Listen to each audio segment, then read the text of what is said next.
Luar Peregrino. Wilson Frungilo Jr. Amor e Equilíbrio Audiobook. 8ª parte. Foi o que mamãe imagina ter acontecido. O Dr. Milton colocou até detetive particular para tentar encontrá-lo. E não conseguiu nada ainda. Disse-me ela que por pouco não conseguiu encontrá-lo, mas que parece que toda vez que está próximo disso, ele desaparece e que... Olha, isso ela me confidenciou porque Dona Lídia não sabe, o detetive acha que tem alguém atrás dele para tentar eliminá-lo. Meu Deus, mas por que será? Ninguém sabe e nós, principalmente nós, que temos tanto conhecimento da vida dele, não temos a mínima ideia do que poderia estar acontecendo. Diga-me uma coisa, Helena, você que conversa mais com Lelis. Converso mais? Sim, Helena, você é quem mais contato tem com ele.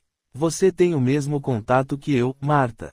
Helena, pensa que não sei que você está apaixonada por ele. Que você o ama? Meu Deus, Marta. Helena. A moça abaixa os olhos. Não precisa ficar assim, prima. Você não consegue esconder e quase todas as pessoas de nosso convívio já perceberam isso. Por que negar? O que há de mais nisso? A única coisa que penso é que você deveria ter aberto o seu coração para ele. Confessar a Lelis? Sim, quem sabe, já não estariam namorando se você tivesse falado com ele. Não se esqueça de que Lelis também é um pouco tímido para essas coisas. Quem lhe garante que ele não possa estar sentindo o mesmo por você? Você está falando bobagens, Marta. Não estou não. Continua a insistir, você já deveria ter aberto o seu coração, o seu sentimento. Helena suspira e confessa. Sabe, acho que você tem toda a razão. Sim, só que agora ele nem se lembra mais de sua existência. Mamãe disse que o psiquiatra explicou ao Dr. Milton e à Dona Lídia que o restabelecimento da memória de Lelis será apenas uma questão de tempo. Foi uma perda parcial e que, apesar de ele não ter condições de poder fazer uma previsão, a qualquer momento, poderá recobrar a memória. Tanto é que ele apenas não sabe, não se lembra de quem é e nem de ninguém, mas detém o conhecimento de tudo que aprendeu, como por exemplo, da física em que é formado, como da doutrina espírita. Isso é muito bom. E pelo que fiquei sabendo, parece que uma testemunha do atropelamento afirmou que Lelis teria gritado o nome do motorista que o atropelou, mas que ela não se lembra. Talvez esse motorista que o queria eliminar, também o tivesse ouvido e, agora, com receio de que ele recobre a memória e se lembre dele, o esteja querendo matar. Meu Deus, pobre Lelis. Será que ele está passando dificuldades, passando fome? Esses pensamentos me tiraram o sono ontem à noite. Sabe o que acho, Helena? O quê? Penso que com toda a bondade e a educação de Lelis, facilmente ele conquistará a confiança das pessoas que encontrar pelo caminho e que certamente irão ajudá-lo. Acredito até que irão acolhê-lo. Você tem toda a razão, Marta. Lelis é um moço muito bom e essa sua bondade, como nós sabemos, encontra-se sempre estampada em sua fisionomia. Dificilmente alguém deixará de auxiliá-lo, além do que, se ele mantém o conhecimento da doutrina espírita, estará sempre ajudando alguém e Deus não o abandonará. Nem os bons espíritos, pode acreditar. Será que não podemos fazer nada, Marta? Fazer o quê, Helena? Sei lá, o que não podemos é ficar de braços cruzados esperando que ele recobre a memória e volte para casa. Não vejo a hora de me encontrar com Dona Lídia e com Mirtes. Dona Lídia deve estar sofrendo muito. E Mirtes, então, tem verdadeira adoração pelo irmão. E o Dr. Milton, pobre homem. E Paulo? Paulo, pergunta Marta, transformando agora sua expressão. Será que Paulo estará preocupado com o destino de Lelis? Marta, não diga isso. Eles são cunhados. Sim, mas Paulo é muito ambicioso. Será que se Lelis desaparecer para sempre, não lhe sobrará mais na herança do Dr. Milton? Herança, Marta? Ora, o Dr. Milton ainda irá demorar muito para abandonar este mundo material. Eu sei, mas existem ambições para as quais não há tempo nem espaço e muito menos vidas humanas, principalmente o poder de mando, de decisão. O que é isso, Marta? Você sabe o que está falando? Ah, sei lá. É que nunca tive nenhuma simpatia pelo marido da Mirtes. Sempre o achei um homem muito ambicioso e tem mais, já ouvi criticar Lelis para o Dr. Milton. Criticar Lelis?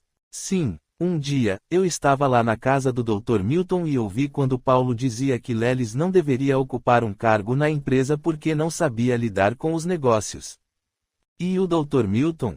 Pobre homem, não entendeu as verdadeiras intenções do genro e disse que talvez o problema de Lelis fosse o seu grande coração, o seu respeito pelo próximo, mas que ele se orgulhava muito disso e nem ligou quando Paulo complementou dizendo que, por causa disso, Lelis ainda poderia vir a falir a empresa e porventura viesse a ser o presidente. Meu Deus, ele falou isso para o Dr. Milton. Falou, mas o Dr. Milton riu e disse que isso nunca iria acontecer, porque ele confiava muito no genro que, evidentemente, com toda a sua capacidade, não permitiria que isso acontecesse. Sabe, o Dr. Milton levou tudo na brincadeira, mas eu entendi muito bem a preocupação de Paulo e as palavras venenosas contra Lelis. Parecia que estava querendo fazer com que o sogro começasse a pensar nisso. Mas você não está querendo dizer. Eu não estou dizendo nada, apenas nomeando uma pessoa que sairia lucrando se Lelis viesse a desaparecer. Marta, por favor, não diga isso a ninguém. Não vou dizer a ninguém, mas penso que devemos frequentar um pouco mais a casa de Mirtes e ficar de olho no Paulo. Aliás, por que não investigar o que pode estar acontecendo? Investigar? Sim, Helena, investigar. Somos jornalistas formadas e podemos muito bem sair por aí fazendo perguntas. O que me diz? Bem, não sei, gostaria muito de ajudar a encontrar Lelis. Pois, então, vamos investigar a fundo. Mas por onde começar?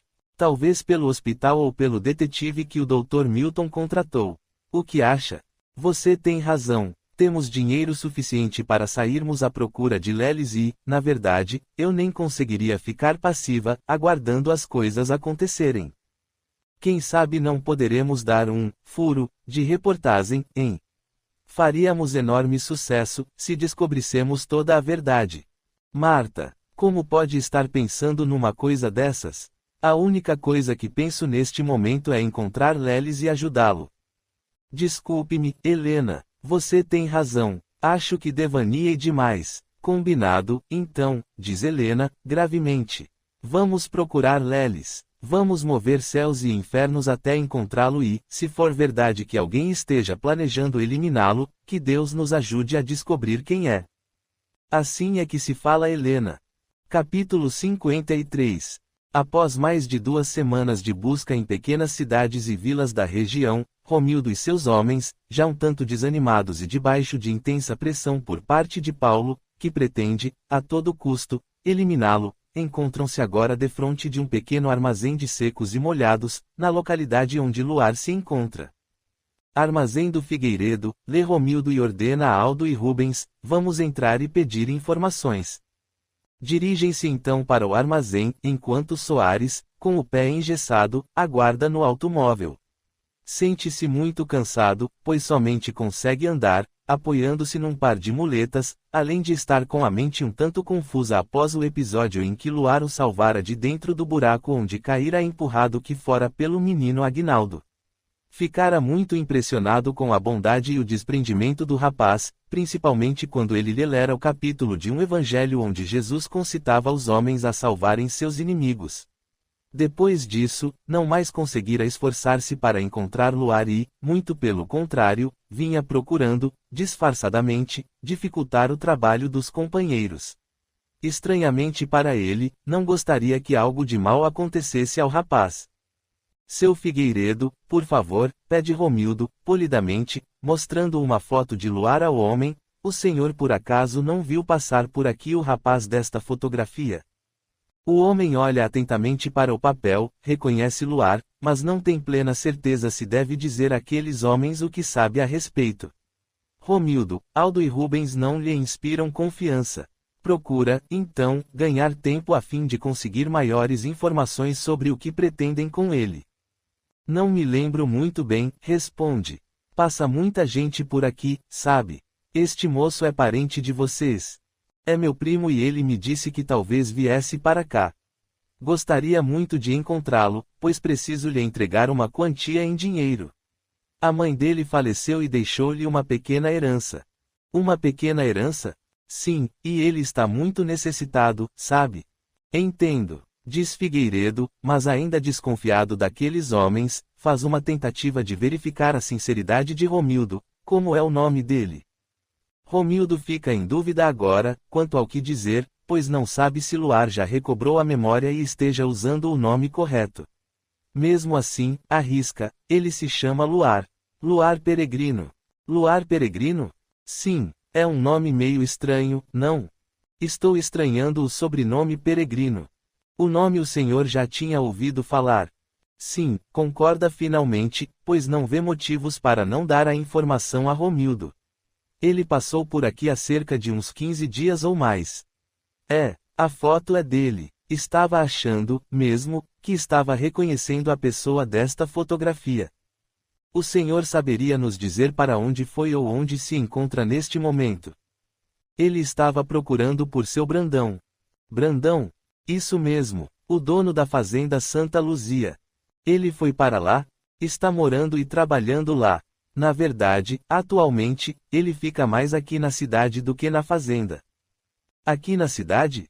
Seu Brandão, ele e mais outras pessoas estão fundando um centro espírita e Luar é quem está dirigindo tudo, inclusive a reforma da casa onde funcionará esse centro. Entendo. E esse lugar é perto daqui? Oh, sim. Aliás, pode ser que ele se encontre lá agora. Vamos até lá fora. Vou ensinar-lhe onde fica, inclusive como fazer para chegar até a fazenda, se não o encontrar lá. Dizendo isso, Figueiredo explica a Romildo como fazer para chegar ao centro e à fazenda. Muito obrigado, seu Figueiredo. Luar ficará muito agradecido ao senhor por nos ter ajudado a encontrá-lo. Não seja por isso. Boa tarde, então. Boa tarde. Os homens retornam ao carro e, lentamente, dirigem-se à casa, tendo o cuidado de estacionarem o veículo a certa distância, próximo a uma estação ferroviária, para não chamar a atenção. Vocês me esperem aqui, ordena Romildo. Irei sozinho para não dar na vista. E se ele estiver lá? Pergunta Soares, preocupado com a sorte de Luar. Eu o trarei até aqui sob a ameaça de meu revólver. Preparem-se para instalá-lo no porta-malas. Pretendo eliminá-lo fora da cidade. Certo, concorda Aldo. Pode ir, nós lhe daremos cobertura daqui. Romildo caminha, então, até a casa indicada pelo dono do armazém. Chegando defronte dela, percebe movimento lá dentro. A porta da frente encontra-se aberta, assim como o pequeno portão de entrada. O homem entra e, sorrateiramente, para entre a porta da rua e uma das janelas que dão para o alpendre onde se encontra. Procura ouvir o que dizem no interior da residência. É Irma quem fala a Péricles, a sua esposa Maria e Dona Dulce, mulher de Brandão. Penso que tudo se encontra nos devidos lugares. Acho que deveria colocar a lousa mais perto da parede para que os que se sentarem aqui atrás possam vê-la sem que a visão seja obstruída pelas cabeças dos que se sentarem mais à frente. Sugere Dona Dulce. A senhora tem razão, vou mudá-la de lugar. Pode deixar, diz Péricles. Eu a carrego. Romildo apura bem os ouvidos, mas não consegue ouvir a voz de Luar ali. Acho que não deve estar aqui, pensa. O que devo fazer? Devo entrar e perguntar por ele? E se ele estiver calado lá dentro? E se me reconhecer? Bem, se isso acontecer, terei que eliminá-lo aí dentro mesmo. O que não posso é ficar aqui parado. Pensando assim, Romildo entra devagar na casa e é Péricles o primeiro a vê-lo. O senhor já veio para a reunião? Pergunta-lhe. Reunião? Sim, a reunião de hoje mais à noite. Oh, sim, a reunião. Sim, talvez venha, mas não sou desta cidade e acho que errei de endereço. Quem o senhor está procurando? Romildo mente. Um homem chamado Antônio. Disseram-me que ele morava aqui. Antônio de quê? Pergunta, por sua vez, Dona Dulce. Não sei o sobrenome, minha senhora. É um homem que trabalha com roupas, inventa agora. Não conheço ninguém com esse nome e que trabalha com roupas. Só se for esse. Vocês me desculpem o incômodo. Não precisa se desculpar, e se o senhor passar a noite nesta cidade, convidamos-lhe a participar de nossa noite de estudos hoje. Temos a certeza de que gostará muito. Pode ser, responde Romildo. Mas, a propósito, o que vem a ser este local? Uma igreja, por acaso? Com todos estes bancos? Não é uma igreja, trata-se de um centro espírita que inauguramos há poucos dias. Ah, sim, um centro espírita. O senhor já ouviu falar de espiritismo? Tenho pouco conhecimento, mas, talvez, eu venha à noite. A que horas começará a reunião de estudos? Às 20 horas. Hoje será a aula inaugural, informa Péricles. O senhor é quem irá falar. Normalmente serei eu a ministrar o curso, mas esta noite penso em pedir para que um nosso amigo profira as primeiras palavras. Afinal de contas, a ideia foi dele, explica Péricles, bastante entusiasmado com o acontecimento. E qual o nome desse seu amigo? Ele se chama Luar, Luar Peregrino. Luar, estranho nome, será um apelido? Disfarça Romildo. É o nome dele, mesmo, responde Dona Dulce. Um moço muito bom. E ele se encontra aqui? Não, hoje ele ficou na fazenda para terminar um serviço no escritório. Vocês têm uma fazenda? Pergunta Romildo, na tentativa de disfarçar e dar a ideia de que nada conhece daquela cidade e das pessoas.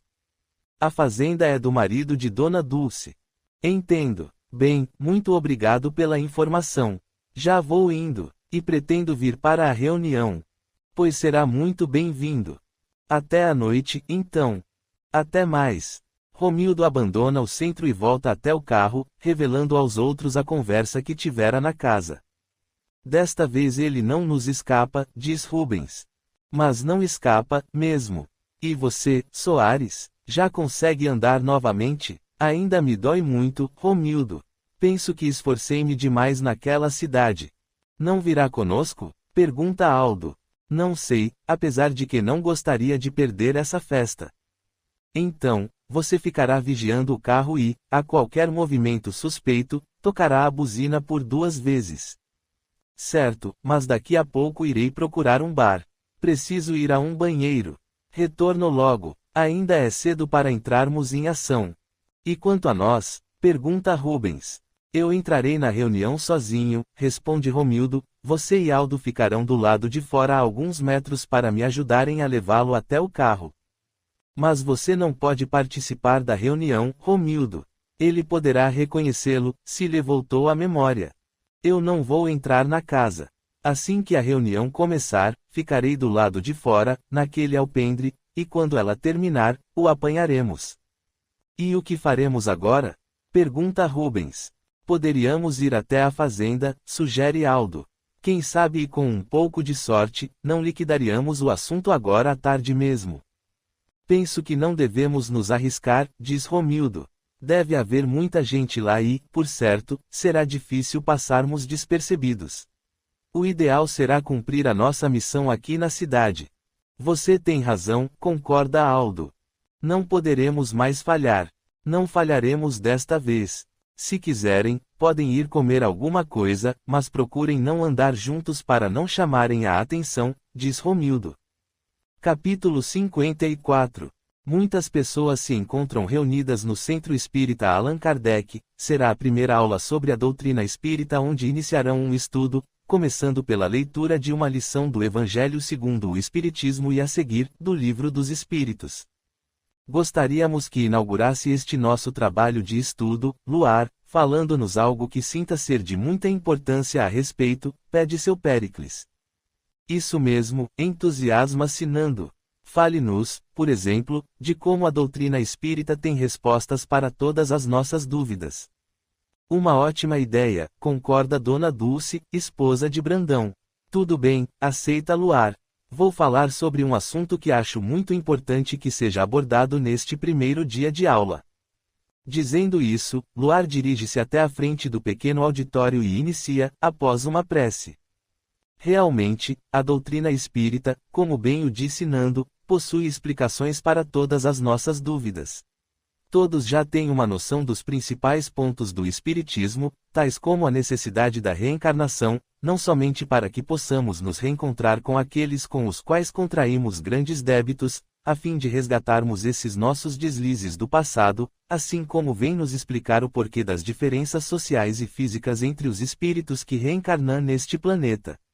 E é através dessas explicações que conseguimos entender por que alguns nascem ricos ou pobres, saudáveis ou com a saúde comprometida, porque uns têm uma desencarnação amena, após muitos anos de vivência na Terra, enquanto que outros tantos desencarnam precocemente e muitas vezes através de terríveis desastres a lhes tirarem a vida corpórea. Conseguimos entender também o que acontece quando, inesperadamente, e sem aparente motivo, nos encontramos tristes ou deprimidos. Sabemos muito a respeito das coisas da vida e que nos dá a esperança de sermos cada dia mais felizes, desde que nos modifiquemos, pois que Deus quer para nós, os seus filhos, somente a felicidade.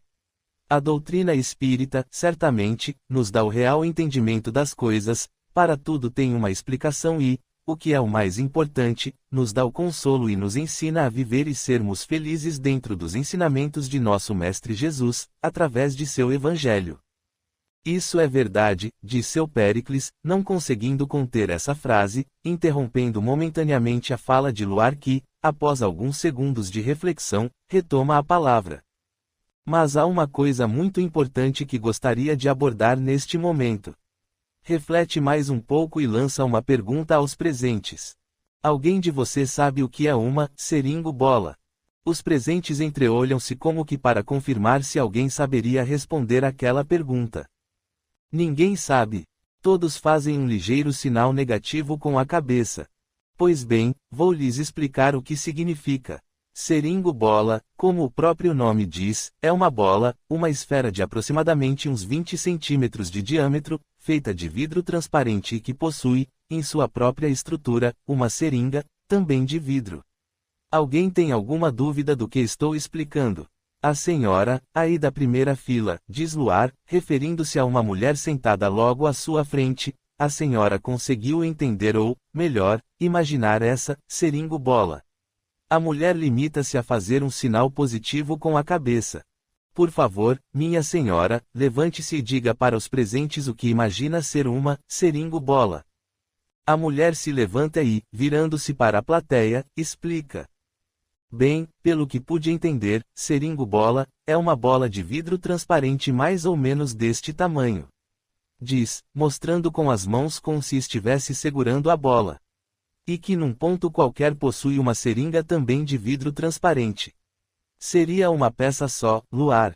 Isso mesmo, uma única peça, a bola e a seringa. Muito obrigado pela participação, agradece Luar. Todos entenderam, então? A exemplo da senhora, os presentes meneiam a cabeça afirmativamente. Muito bem, agora vamos imaginar que retiramos o êmbolo de seringa. Alguém sabe o que é um êmbolo? Um jovem levanta a mão. Poderia nos explicar? Pergunta Luar ao rapaz, que levanta-se e fala, êmbolo é aquela parte móvel da seringa de injeção. É aquela peça que quando puxamos, aspira o líquido e que quando se aplica a injeção, comprime-se para injetar o remédio no corpo. Obrigado, meu jovem. Todos entenderam? Os presentes confirmam novamente. Agora, se eu retirar o êmbolo, colocar uma tinta azul, por exemplo, no corpo da seringa, recolocar o êmbolo e comprimi-lo, o que acontece? Logicamente, veremos a tinta azul entrar dentro da bola, certo? Certo, balbuciam alguns, enquanto outros dão o característico sinal afirmativo. Também poderemos colocar na seringa uma tinta amarela e injetamos para dentro da bola. Por favor, queiram imaginar isso. Luar aguarda alguns segundos e continua. Prestem atenção porque eu agora vou movimentar a seringo-bola e misturar as duas tintas. Imaginem isso. Muito bem. Alguém pode me dizer o que aconteceu? Uma moça da plateia pede a palavra e diz. Quando misturou a tinta azul com a amarela, a mistura delas transformou essas duas cores numa única cor, a verde. Parabéns, moça. Parabéns. Todos imaginaram a mesma coisa. Novamente todos concordam. Bem, terminei a minha explicação. Creio que todos entenderam bem o que é seringo-bola. Agora, eu pergunto a todos, vocês sabem para que serve esse instrumento? As pessoas ficam em silêncio. Pois vou lhes explicar. Essa tal de seringo-bola não serve para nada. Na verdade, ela não existe. Apenas a inventei para poder lhes explicar algo muito importante. Ah, ouve-se um murmurinho geral, aparecendo um sorriso nos lábios de todos. Luar sorri também e, aguardando alguns segundos, onde as pessoas sussurram comentários entre si, retoma a palavra. Meus amigos, vejam vocês que, apenas com palavras consegui lhes explicar o que era um instrumento que nunca viram e nem ouviram falar, apenas usando termos de comparação. E eu digo termos de comparação porque para tudo que explicamos, utilizamos meios de comparação. Tomemos a nossa seringo-bola como exemplo. Quando eu disse que era uma bola de cerca de uns 20 centímetros de diâmetros, todos entenderam, porque sabem o que é uma bola e têm ideia do que enunciei, ou seja, 20 centímetros. Quando lhes disse que era feita de vidro transparente, também facilmente entenderam e imaginaram. Assim também ocorreu quando falei que num dos pontos dessa bola havia uma seringa e também quando me reportei as tintas injetadas nela e que foram misturadas dando uma cor verde, produto da mistura da azul com a amarela. Certo. Certo, respondeu seu Brandão, bastante curioso em saber o que Luar está querendo lhes ensinar com tudo aquilo. Agora vamos imaginar uma outra situação. Imaginemos uma tribo de índios que vive numa mata, sem nunca ter tido contato com a civilização. Uma tribo selvagem e ignorante. Você, Nando, por favor, venha até aqui à frente, pede Luar ao filho de seu Brandão. O moço atende. Agora, Nando, gostaria que brincasse um pouco de faz de conta. Faz de conta. Sim, faz de conta. Faça de conta que todos nós aqui presentes somos os índios dessa tribo. Certo, todos vocês são índios selvagens e ignorantes. Você está indo muito bem. Agora, gostaria que nos explicasse, da melhor maneira possível, o que é uma seringo-bola, mas não se esqueça de que nós não conhecemos a palavra bola, nem sabemos o que é vidro transparente e, muito menos, uma seringa. Bem, vou tentar. Deixe-me ver. Pense um pouco e use o melhor de sua criatividade. O rapaz raciocina um pouco e começa. Meus irmãos índios, vou lhes explicar agora o que é uma seringo-bola. Seringo-bola é uma bola mais ou menos do tamanho desse coco, desmostrando um coco imaginário com as mãos, e num dos pontos deste coco existe uma.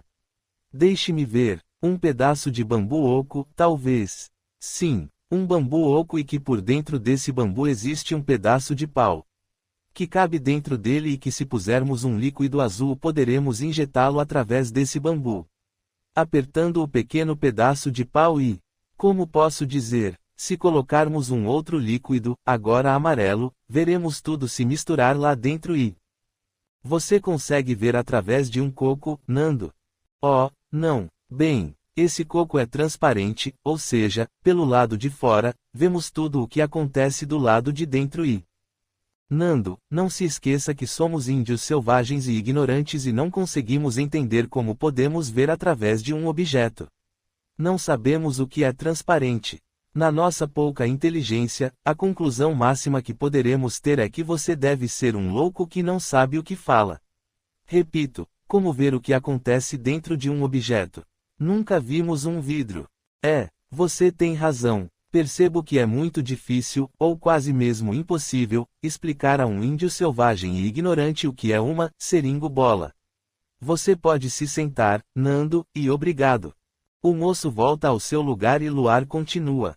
Meus irmãos, o que eu estou querendo dizer e torno a repetir, é que para tudo o que ensinamos ou explicamos para uma outra pessoa ou um grupo de pessoas, utilizamos meios de comparação para isso. Mas como explicar a uma tribo de indígenas ainda ignorantes, usando meios de comparação, se não conhecem esses meios, ou seja, se não sabem o que é uma esfera transparente, o vidro, a seringa? Fica muito difícil, não é?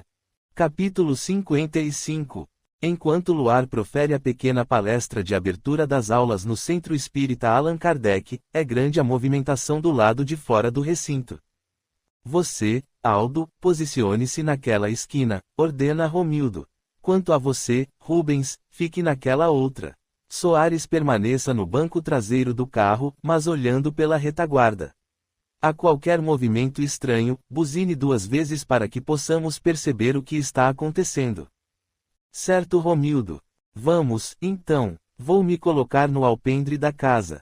Vigiarei pela janela e, assim que chegar o momento, quando Luar sair, eu o ameaçarei com esta arma, levando-o até o carro. Nesse momento, Aldo e Rubens se aproximarão, dando cobertura, apontando suas armas para as pessoas, intimidando-as contra qualquer esboço de reação. Certo. Certo, Romildo, respondem. Então, mãos à obra.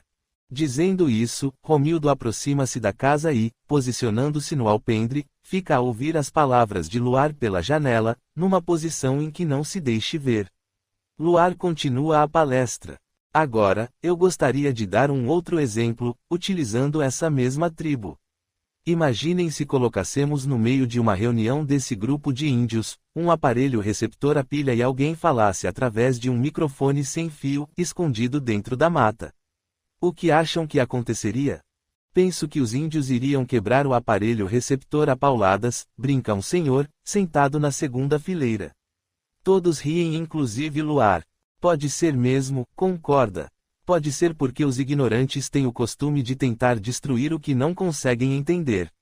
Até dentre os homens mais civilizados há aqueles que costumam criticar o que não entendem, simplesmente porque isso lhes revela a ignorância de certas coisas, não é verdade? Luar faz pequena pausa e continua. Voltemos à reunião dos índios a ouvirem a voz que lhes fala através do aparelho receptor e imaginemos que não o destruam. Prestem bastante atenção no que vou lhes explicar. Em primeiro lugar, a estupefação e a surpresa tomarão conta de suas mentes ainda infantis. Ficarão muito curiosos ou, talvez, com medo do que não conhecem, achando até que se trata de algum tipo de feitiçaria. Mas poderemos lhes mostrar que é alguém que fala através de um microfone de dentro da mata. Nesse momento, alguém da plateia levanta a mão pedindo a palavra. Pois não, Antônio, pode falar. Poderia ser feita uma experiência com eles, da seguinte forma, eles combinariam uma palavra a ser pronunciada e elegeriam alguém para ir até o meio da mata e pronunciá-la. Daí teriam a certeza de que, realmente, o aparelho transmite aquilo que eles queiram que seja transmitido. Muito boa a ideia, Antônio. Poderia ser feito isso. Eles, então, tomariam contato com o fenômeno, mas, mesmo assim, não conseguiriam entender como é que tudo funciona, não é mesmo? E como poderia ser explicado a eles? Aí chegamos ao cerne da questão e na conclusão que quero transmitir a vocês. Vejam bem, a doutrina espírita, como sabemos, possui uma explicação correta para tudo o que acontece em nossa vida, tudo girando em torno de uma lógica, em torno de um processo justo de causa e efeito, de ação e reação, colhemos o que semeamos, onde Deus, em sua infinita bondade, nos concede a oportunidade de resgatarmos os nossos débitos e aprendermos com a experiência na carne. Mas onde quero chegar é que muitas coisas os espíritos ainda não conseguem nos explicar detalhadamente porque não tem como nos casos da seringo-bola, aos índios, meios de comparação para isso. Ainda não possuímos conhecimento e entendimento necessários para imaginarmos certas coisas, certos fatos que somente as entidades mais esclarecidas e, principalmente as de nível superior, conseguem entender e visualizar. Você quer dizer que nem tudo está à nossa disposição no que diz respeito às verdades do alto, não é? Isso mesmo, e o que é mais importante é que não é pelo fato de não conseguirmos ainda compreender o funcionamento de certos acontecimentos é que não devamos neles acreditar. Quanta coisa ainda se encontra fora do alcance de nossa inteligência. Poderia nos dar um exemplo? Sim, poderia citar os resgates coletivos como, por exemplo, um desastre aéreo onde desencarnam muitos espíritos ou um grande incêndio. Sabemos que só pode ser um tipo de resgate dessa natureza, mas nos perguntamos como tantas pessoas que, muitas vezes, nem ao menos se conhecem, conseguem se reunir num mesmo acontecimento. Como imaginar também, por exemplo, os diversos e muitos planos da vida, enfim, fatos que, como os índios, em contato com o receptor, sabemos existir porque estamos vendo e ouvindo falar a todo instante e que, somente sendo assim, conseguimos aceitar. Cremos porque acreditamos na bondade divina e porque somente assim poderia ser, mas os espíritos não têm, ainda, como nos explicar concretamente, porque somos ainda muito ignorantes. E o que de mais importante quero ressaltar é que, exemplificando, não é pelo fato de não podermos tocar o ar é que não acreditemos em sua existência. Temos muito que aprender ainda e somente com o tempo e com a nossa evolução é que iremos adquirir um entendimento mais amplo, entendem? Luar, você poderia tecer uma comparação mais apurada entre nós e os índios? Perfeitamente. Vejam vocês que, para que pudéssemos entender muitas coisas que os espíritos não têm meios para nos explicar porque não temos ainda como lhes oferecer receptividade cognitiva para tanto, teríamos que, como já disse, evoluir muito. Da mesma maneira, isso ocorre com os índios selvagens e ignorantes que, para poderem entender o funcionamento do receptor eletrônico, teriam, em primeiro lugar que aprender a ler, a escrever, a contar e depois, tomar contato com a matemática, a física, a química e muitas outras matérias para que pudessem ter ciência de como são os átomos, seus componentes, principalmente os elétrons, intimamente ligados ao fenômeno da eletricidade, transistores, resistências, condensadores, potenciômetros, circuitos integrados. Enfim, todo um cabedal de informações para compreenderem o porquê de uma voz ser transformada em corrente eletromagnética, ser transmitida pelo vácuo através de um microfone e de um aparelho transmissor, ser captada por um receptor e novamente transformada em som audível. Além do mais, muitos indígenas não possuem condições para entender e aprender tão rapidamente. Entendo. Nesse momento, Romildo dirige seu olhar para um dos cantos da sala, bem atrás de Luar, e algo lhe chama a atenção. Mas o que é aquilo? Parece a mochila dele. Sim, é a mochila de Luar. Por que será que ela está aqui? Por que será que a trouxe? Deveria tê-la deixado na fazenda. Dá, então, um sinal para Aldo que, prontamente vem ao seu encontro, postando-se por trás dele, para também não ser visto. Você me chamou Romildo? Sim, dê uma olhada naquele canto lá no fundo. O que tem lá? Aquela não é a mochila de Luar. Pelo menos confere com a descrição que Paulo me deu, lembra-se? Eu a descrevi para vocês. Corpo verde escuro e alças e reforços marrons. Inclusive aquelas duas bolsas dos lados, as fivelas pretas e veja também aquele círculo marrom no centro, do mesmo material das alças. Aldo aperta os olhos para poder ver melhor e diz. Parece conferir com a sua descrição, sim, Romildo. Mas o que ele estará fazendo com ela aqui? Talvez a carregue sempre consigo. Não, já o vimos andando sem ela. Tem razão, aliás, é a primeira vez que a vejo, mas a descrição é perfeita e acho que seria muita coincidência uma outra pessoa ter uma mochila igual a essa. O que será que está acontecendo? Só se ele está pensando em viajar, assim que sair daqui. Não sei, isso não está me cheirando bem. Por coincidência, num outro ponto do auditório, Brandão encontra-se sentado ao lado de Nando e de sua esposa, Dona Dulce, que lhe pergunta baixinho. Brandão, por que a mochila de Luar está ali naquele canto?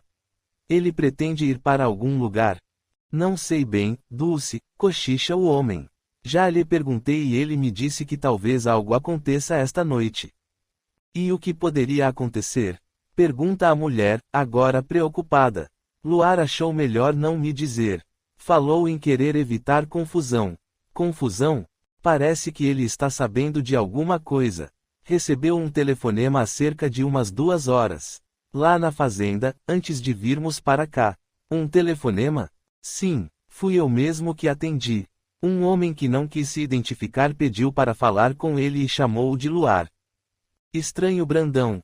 Muito estranho e Luar disse-me que preferia não me falar nada, como já lhe disse, para evitar algum tipo de confusão. Quem será que telefonou para ele? E, ainda por cima, chamando-o de Luar. Não sei Dulce. E Luar não lhe disse mais nada. Apenas agradeceu-me por tudo que fiz por ele e que nunca deixasse que o centro cerrasse suas portas. Que tivéssemos muita fé em Deus, em Jesus e nos bons espíritos, diante de qualquer dificuldade. Mas então ele vai embora, Brandão. Também acho, mas não me vi no direito de exigir que me contasse mais, pois insistiu, de maneira veemente, para que não lhe fizesse mais perguntas e que eu o desculpasse por isso. Bem, acredito que depois da reunião, ele nos falará a respeito. Não deverá ir embora sem ao menos despedir-se de nós. Isso é verdade, a não ser que isso seja necessário. Estou ouvindo o que está conversando com mamãe, pai, diz baixinho Nando, e penso que já tenho alguma ideia do que vai acontecer. E o que é filho? Tanto Brandão, como Nando e Dona Dulce procuram falar bem baixo, quase sem mexer os lábios para não atraírem a atenção e não passarem por mal educados, já que Luar ainda está proferindo a palestra. Bem à tardinha, um pouco antes de virmos para cá, Luar quis confirmar comigo uma informação que tivera quanto ao horário do trem de carga que passa aqui pela cidade. Trem de carga?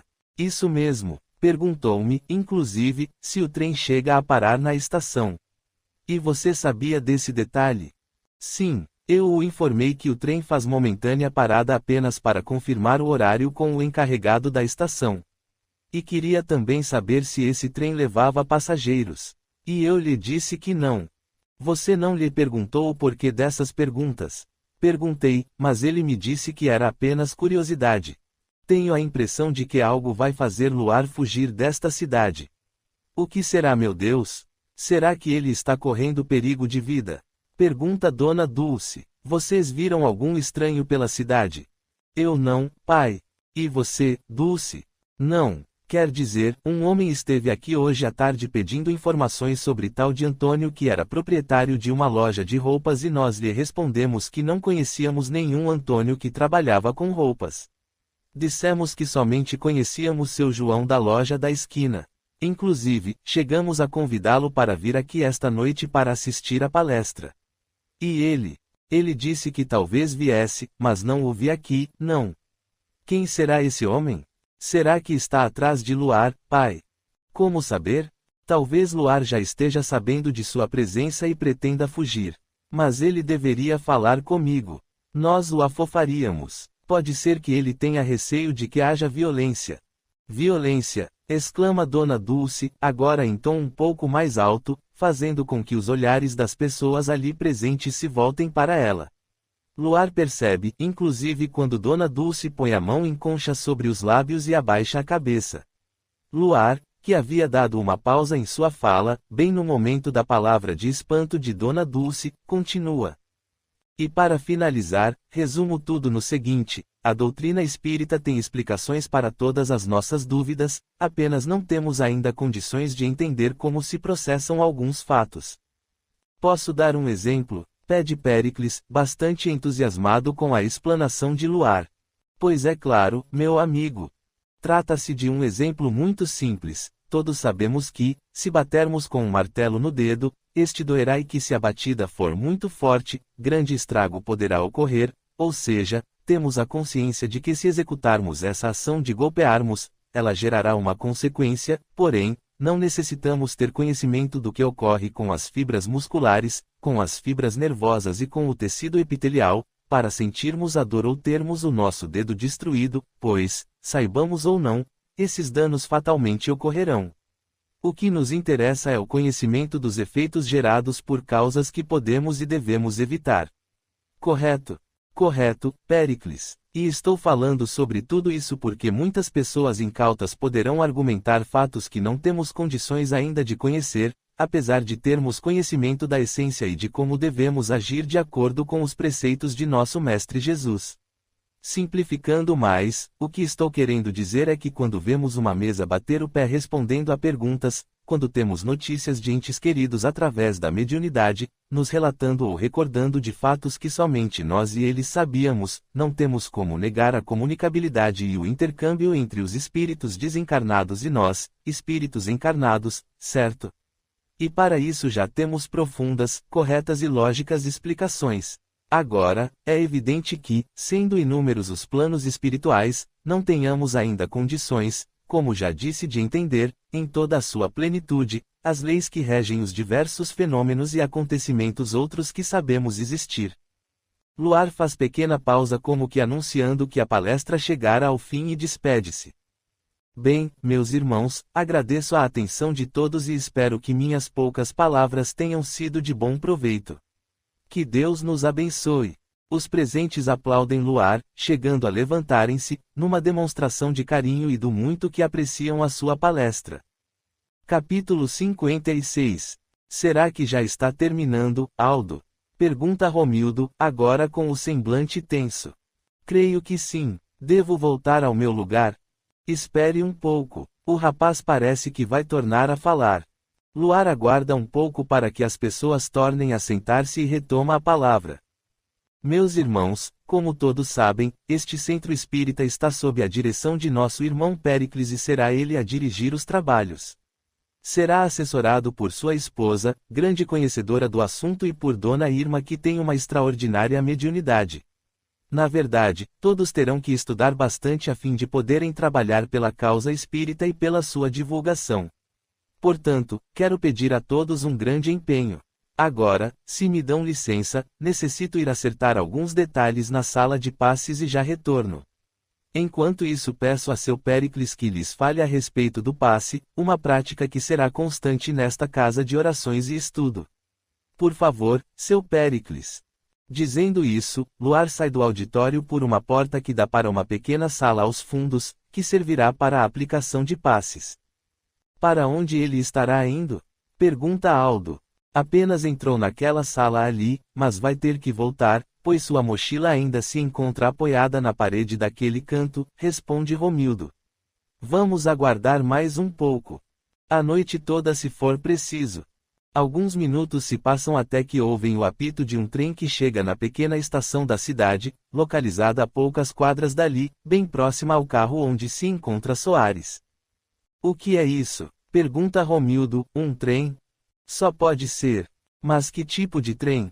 Deve ser de carga, Romildo. Não estou gostando nada disso. Nem eu, mas Luar deve estar lá naquela sala, pois sua mochila ainda se encontra no mesmo lugar. Fique de olhos bem abertos, Aldo. Mais 2 minutos se passam até que Romildo alarma-se. Veja, Aldo. O rapaz está apanhando a mochila. Está saindo pelos fundos. O trem, Aldo. O trem. Ele vai fugir. Venha. Vamos até a outra rua. Deverá sair pela casa vizinha, pulando o muro. Mas outra vez? E como ficou sabendo? Romildo e Aldo saem em disparada pela calçada, alcançando em poucos segundos a esquina onde se encontra Rubens. Corra para a outra esquina, Rubens, o homem está fugindo. Fugindo. Rapidamente dobram a segunda esquina, enquanto Rubens dispara para a outra, mas não encontram Luar. Deveríamos ter ido pelo outro lado. Vamos continuar e nos encontrar com Rubens. Ele deve tê-lo interceptado. Nesse momento, ouvem a buzina do carro disparar. É Soares. Deve ter visto alguma coisa. Corra, Aldo. Dobram mais uma esquina, completando o percurso de 3/4 da quadra e já podem ver Rubens correndo em direção à estação de trem, enquanto Soares se encontra em pé do lado de fora do carro, apoiado nas muletas. Corram! Grita ele. Luar entrou correndo na estação e o trem já está partindo. Romildo e Aldo alcançam Rubens que, esbaforido, corre por fora, de vagão em vagão, tentando descobrir onde Luar possa ter se escondido. E, então, Rubens? Pergunta Romildo, ofegante pelo esforço da corrida. Como vou saber? Muitas portas dos vagões estão apenas encostadas. Não estão trancadas. Ele deve ter entrado em um desses vagões, que devem estar vazios, mas como saber? O trem já está em movimento. Romildo dirige-se até um funcionário da estação e lhe pergunta: para onde vai este trem? Para o norte. Vai parar na próxima cidade? Vai e ficará até amanhã de manhã. Depois, parte de novo. Venham, grita Romildo, temos que chegar lá antes dele. Os 3 saem correndo, então, da estação e apanham o carro. Por que não atirou nele, Soares? Porque quando o vi já estava entrando na estação. Será que você não serve nem para vigiar? Romildo, você mandou que eu prestasse atenção na retaguarda e ele passou pela frente do carro. Sorte que percebi algo se movimentando e olhei. E era Luar? Tenho certeza absoluta. Inclusive estava carregando uma mochila. Maldito! Será que somos tão incompetentes assim? Excesso de cuidado, Romildo, diz Rubens. Excesso de cuidado? Como assim? Ficamos tentando apanhá-lo para depois eliminá-lo. Você deveria já ter feito isso lá dentro daquele centro espírita, mesmo. Você acha que sou louco? Colocar a minha cara para todo mundo ver. Pois da próxima vez, deixe comigo que eu o liquido rápido. Quem dá as ordens aqui sou eu, Rubens, e tudo será feito como eu mandar. Entendeu? Tudo bem, Romildo, tudo bem, só que do jeito que você tem planejado, não tem dado certo. O que está querendo dizer com isso, Rubens? Que os seus métodos somente têm redundado em fracassos. E vocês, o que estão fazendo? Seguindo as suas ordens. Pois muito bem, da próxima vez, vocês é quem decidiram como fazê-lo. Só que tem uma coisa, eu é que não vou colocar a minha cara.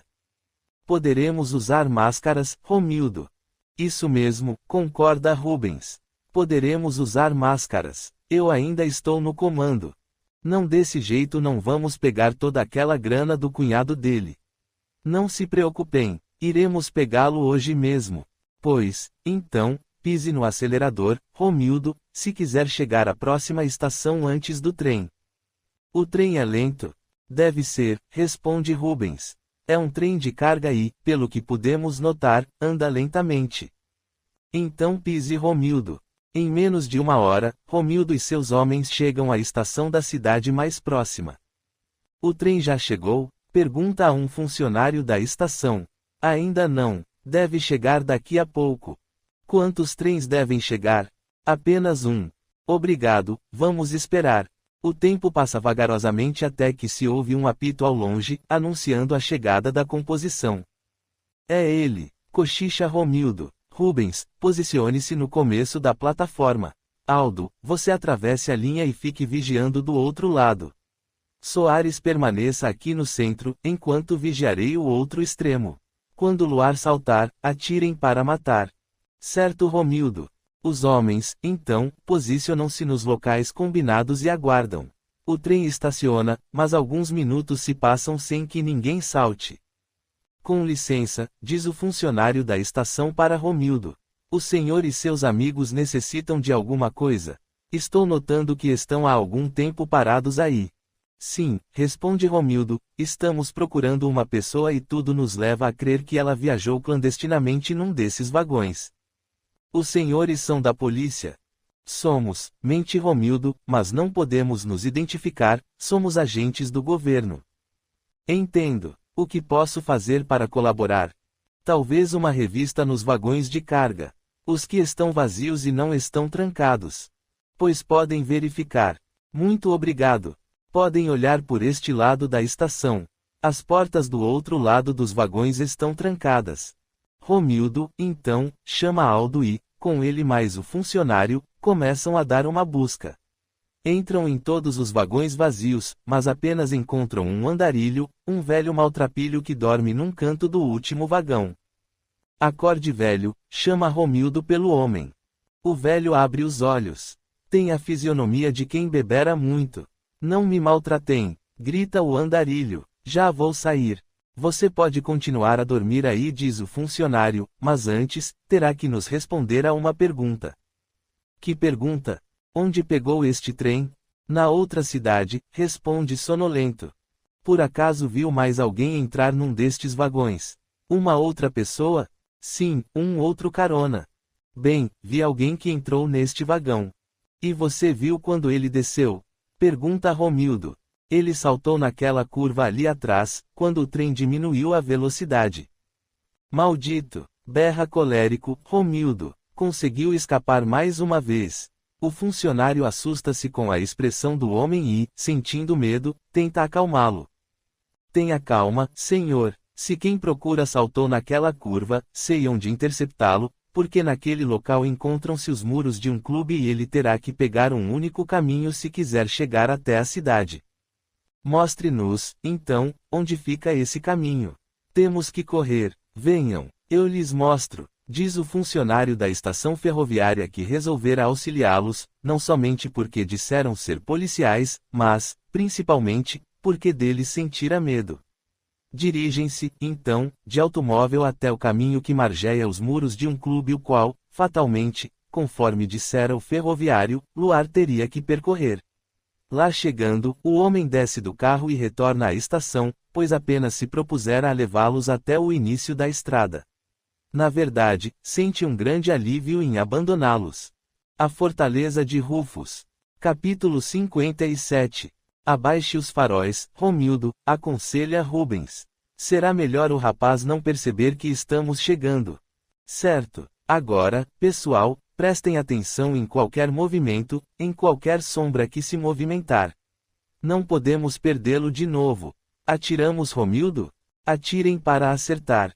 O veículo leva apenas alguns minutos para percorrer todo o caminho e chegar num barranco, um pouco acima da linha férrea. Eu não vi nenhum movimento, Romildo, diz Soares. Eu tampouco, confirma Aldo. Mas que coisa! Esbraveja Romildo, onde foi parar esse cara? Acho melhor retornarmos rápido, sugere Rubens, e fazermos o percurso a pé, andando pela beirada. Não sei se reparou, por detrás das árvores que margueiam essa estrada, há um barranco bastante alto. Bem mais alto que este.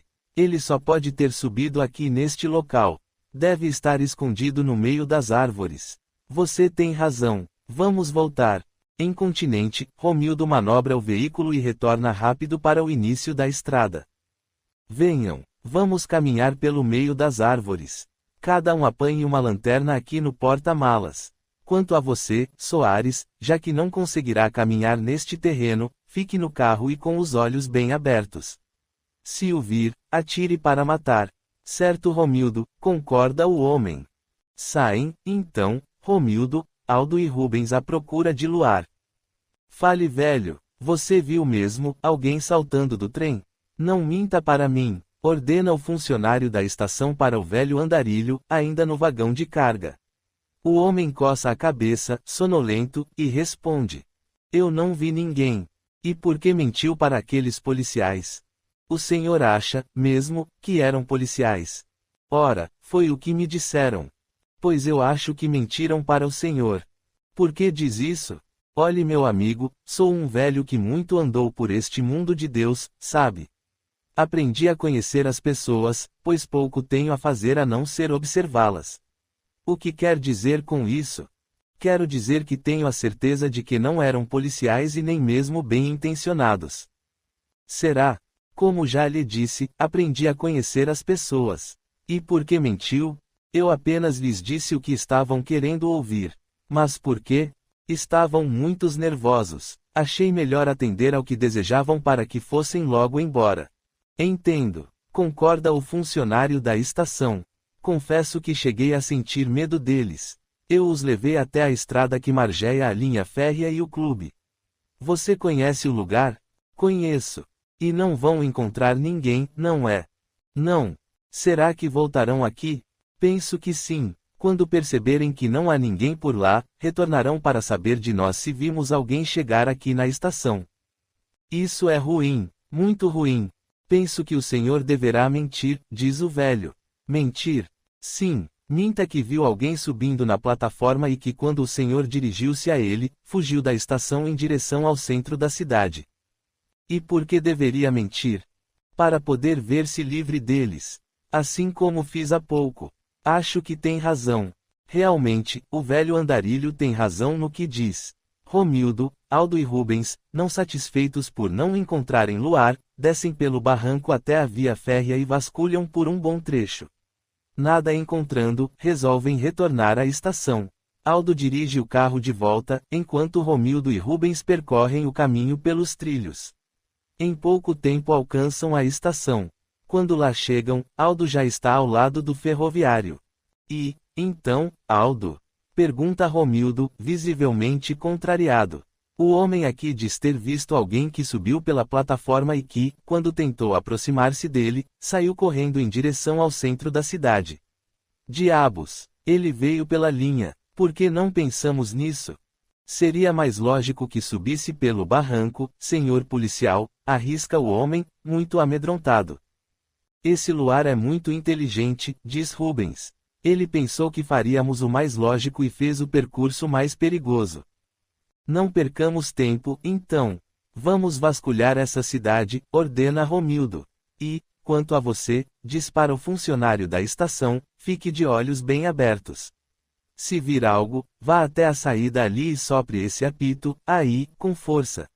A cidade é pequena e poderemos ouvi-lo se estivermos por perto. Poderia chamar a polícia, arrisca o homem.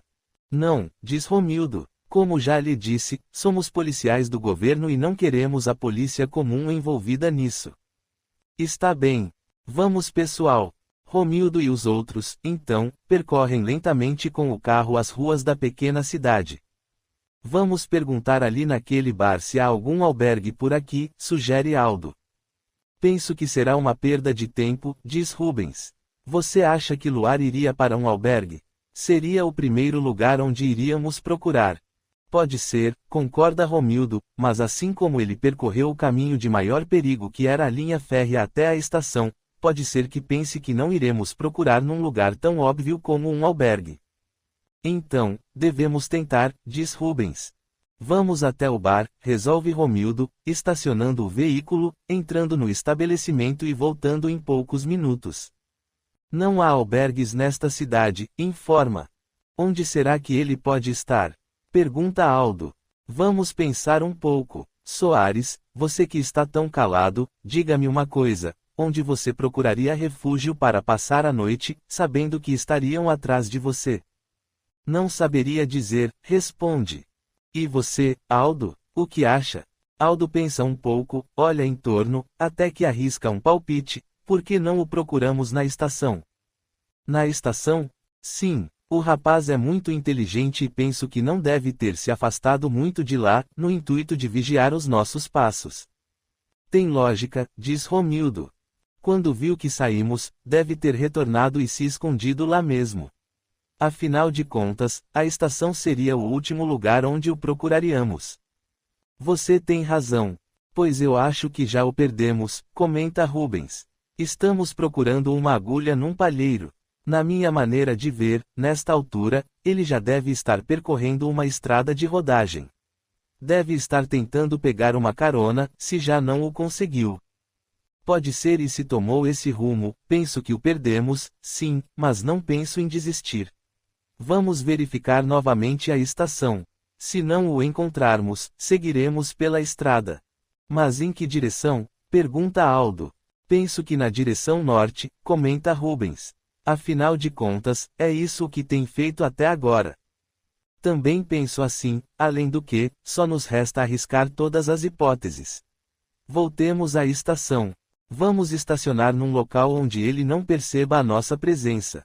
Dizendo isso, os homens retornam à estação ferroviária e, para espanto do funcionário que os vê chegar, começam uma nova vistoria, agora o obrigando a acompanhá-los. Vasculham tudo, dentro dos vagões de carga, por todos os cantos escuros e até na sala do chefe da estação. Não há ninguém, Romildo, diz Aldo, só nos resta procurarmos Luar na estrada de rodagem. Pois é para lá que iremos. E se não tivermos sucesso? Pergunta Soares que até agora mantivera-se bastante calado. Penso que deveremos voltar para esta cidade.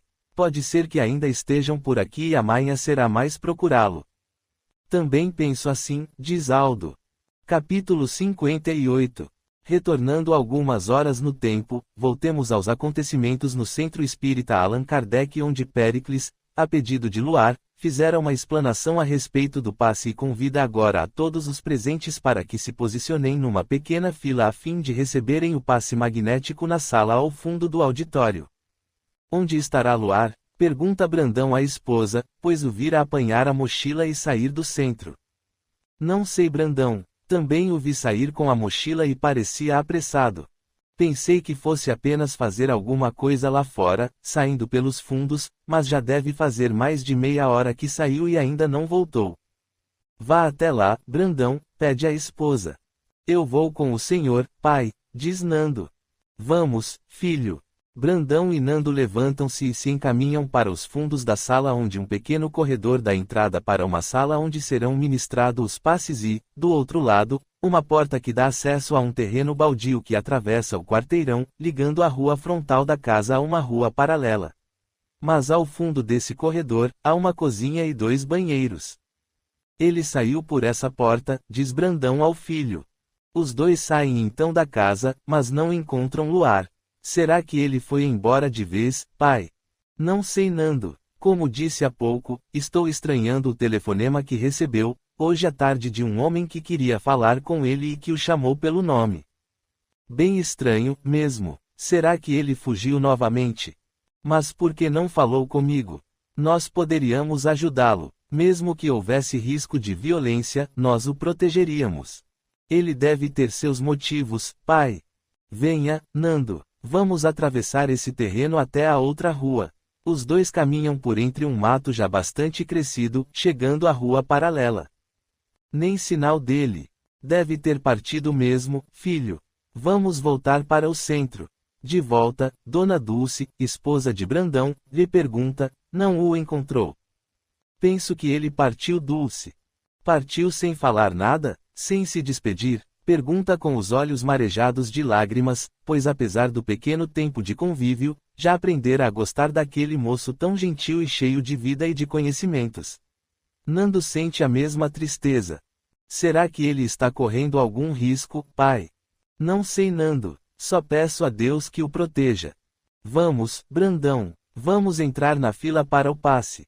Péricles, sua esposa Maria, e Irma são os que estão ministrando os passes naquela noite.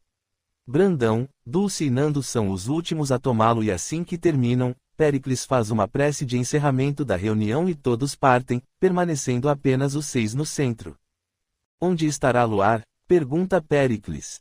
Brandão não sabe o que dizer, mas Dulce vem em seu socorro. Penso que Luar precisou viajar, Péricles. Viajar? Mas para onde? Nesse momento, ouvem uma conhecida voz que interrompe a conversa. Viajar? Quem vai viajar? Todos olham para trás e qual não é a surpresa quando vem Luar entrando com a mochila às costas. Luar! Exclama Dona Dulce. Pensamos que tivesse ido embora, diz Brandão. Não. Fui apenas dar uma volta. Desculpem-me se não os avisei.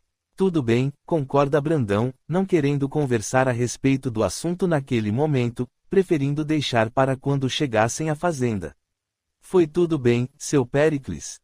Tudo muito bem, Luar. Todos gostaram muito de sua palestra. Estão muito animados. Fico muito contente. Bem, penso que está na hora de irmos para casa, diz Nando, bastante curioso para ouvir o que Luar tem para contar. Vamos, sim, concorda Dona Dulce. Também vamos indo, diz Dona Maria. Vamos, Péricles. Você fecha tudo, Dona Irma. Podem ir tranquilos. E, mais uma vez, quero agradecer por tudo que estão fazendo por mim. Pois somos nós quem lhe agradecemos, minha irmã, diz Luar.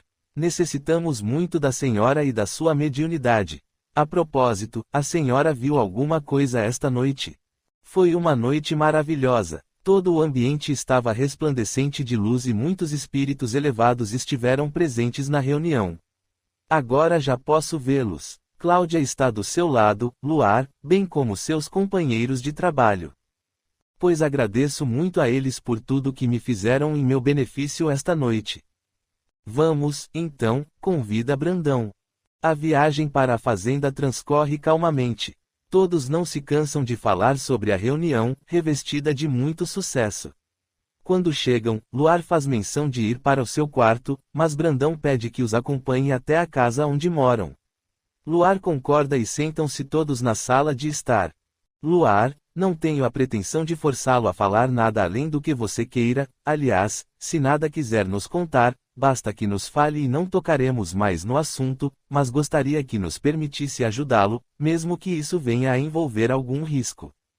Seu Brandão, Dona Dulce, Nando, responde Luar, em primeiro lugar, peço que me perdoem não lhes ter contado nada, antes da reunião do centro, mas é que tive receio que pudessem se expor inutilmente se soubesse de antemão tudo o que estava acontecendo e principalmente com respeito à minha decisão de como agir esta noite.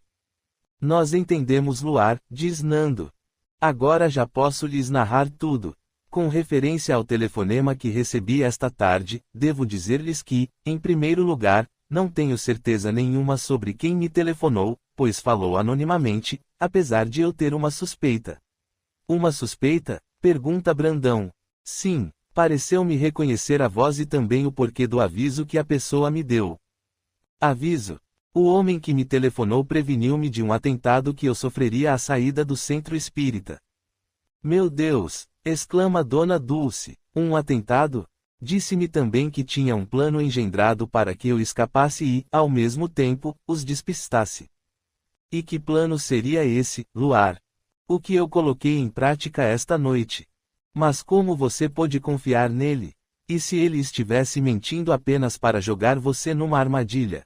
Também pensei nisso na hora, mas senti sinceridade nas palavras desse homem e decidi arriscar, mesmo porque não poderia agir de outra forma, sem arriscar a vida de inocentes. Mas, Luar, se você tivesse me contado, eu o mandaria para uma outra cidade onde, talvez, pudesse ficar alguns dias num hotel. Agradeço muito, seu Brandão, mas não sabia o quanto estava sendo vigiado e nem mesmo tinha a certeza se esta fazenda também não o estava sendo. Entendo. Como já disse, não me vi no direito de arriscar a segurança de outras pessoas. Você é muito bom, Luar, diz Dona Dulce. Obrigado, mas voltando ao assunto, pareceu-me perceber sinceridade nas palavras dele, além de imaginar quem poderia ser. E quem era Luar? Acredito que era aquele homem a quem salvei a vida, tirando-o do buraco naquela noite em que fugi da cidade de Seu Medeiros. Pode ter sido, sim, concorda Brandão. Mas como foi que conseguiu escapar e despistá-los? Como disse, o plano foi dele. Informou o horário em que passaria um trem de carga e que essa informação ele tinha recebido pouco antes de telefonar-me. Aí me determinou o horário que deveria encerrar a minha palestra e que deixasse a minha mochila num lugar bem visível para que fosse vista por todos e que, assim que o trem apitasse, eu deveria apanhá-la e sair pela porta lateral do centro, mas que não fosse para a rua e, sim que após alguns minutos, retornasse ao centro e me escondesse até quando pudesse. E você se escondeu onde? Escondi-me no banheiro. Mas você veio da rua, diz Dona Dulce. Bem, quando percebi que já havia passado algum tempo, resolvi ir até a estação e dar uma olhada. Ela estava vazia. Depois voltei para cá. Mas por que tudo isso? Pergunta Nando. Pelo que ele me disse, rapidamente, os homens que estavam atentando contra a minha vida, deveriam ir para a cidade para onde o trem estava se dirigindo. Como ele podia ter tanta certeza de que esses homens fariam isso? Penso que ele os instigou a isso. Entendo. Confirma Nando. Ele talvez deva ter dito que o viu correr em direção à estação. É verdade. Ele disse que me ajudaria. Que tudo estava muito bem planejado por ele. Quer dizer que até um dos homens que querem livrar-se de você, se encontra do seu lado, em Luar. Isso somente vem provar que o bem atrai o bem. Eu salvei a sua vida e agora ele me ajudou. Isso é muito bom, Luar. Quem sabe ele não leva esses elementos para longe daqui? Pode ser. Capítulo 59. Não dê mais nenhum passo. Brada um dos guardas que zela pela segurança do castelo de Rufus, numa tenebrosa localização no umbral. O que quer? Diga logo. 4 fortes homens, muito bem armados, apontam lanças para o peito de Cegadas que, levantando os braços em sinal de obediência, responde: quero falar com Rufus. Quem é você? Meu nome é Cegadas e ele deve estar me esperando. Os guardas se entreolham, desconfiados. Nesse momento, uma voz se faz ouvir de cima do muro da fortaleza. Tragam-no aqui, Rufus espera por ele. Os guardas, então, escoltam o espírito para dentro do castelo, em direção à sala de Rufus. Mas que prazerosa visita, exclama Rufus quando vê Cegadas entrar em sua sala. O que você quer de mim, Rufus? Como ousou raptar Damiana? Grita o espírito, raivoso. Raptar Damiana? Ninguém a raptou, Cegadas. Apenas a convidamos a passar uns dias aqui conosco. Maldito! Brada Cegadas, precisando ser contido pelos guardas, pois avançara ameaçadoramente em direção a Rufus. Contenha-se, meu amigo, previne Rufus. Não me ameace e nem me ofenda em meus domínios. Meus guardas estão preparados e instruídos para aniquilar qualquer um que se insurja contra a minha pessoa. Por que raptou minha preferida? O que quer de mim? Ah, já sei, disse Cegadas, ironicamente, quer que eu lhe faça algum tipo de serviço que nenhum de seus imbecis comandados consegue fazer. Digamos que seja isso, Cegadas, responde Rufus, com um sorriso nos lábios. Mas por que raptou Damiana? Bastava me procurar, sabe muito bem que estou sempre pronto a realizar serviços, se bem pago. Você será bem pago, apenas quisemos ter certeza de que se empenhará, e muito, na realização desse trabalho.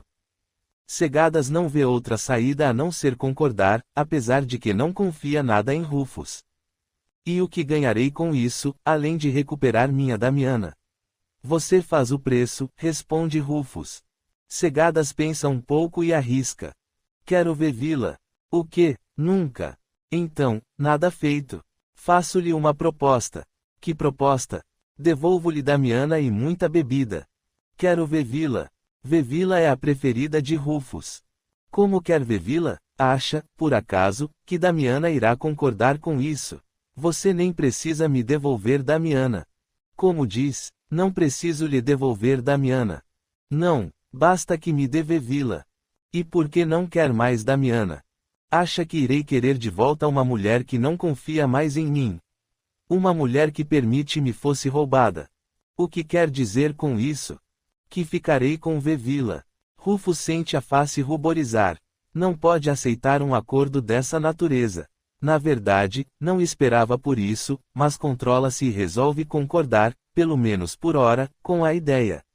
Cegadas, por sua vez, sabendo que dificilmente teria Damiana de volta e, muito menos, vê-la, pois sabe que Rufus não cumpre com nada que promete, apenas foi até a fortaleza no intuito de vingar-se. Não se conforma com o que Rufus lhe fez e, arquitetando um plano, pretende infiltrar-se para tentar tomar o comando de seu, agora, inimigo. Está combinado, então, mente Rufus. O que devo fazer? Quero que destrua Luar, quero aqui em minhas mãos e sei que tem competência para isso. É difícil para mim, confessar-lhe, mas sei que é o único que poderá fazê-lo. Tem noção do que está me pedindo? Sabe muito bem que se Luar, na condição em que se encontra, vier a desencarnar, os, das luzes, o protegerão e o levarão. Você, dificilmente, terá acesso a ele. Pois é por isso que quero que trabalhe para mim. Você sabe como transformá-lo, como envolvê-lo para que se modifique e, por consequência, entre em nosso padrão vibratório. Não será fácil, Rufus. Sabe que Luar tem muita convicção no que faz e no que acredita.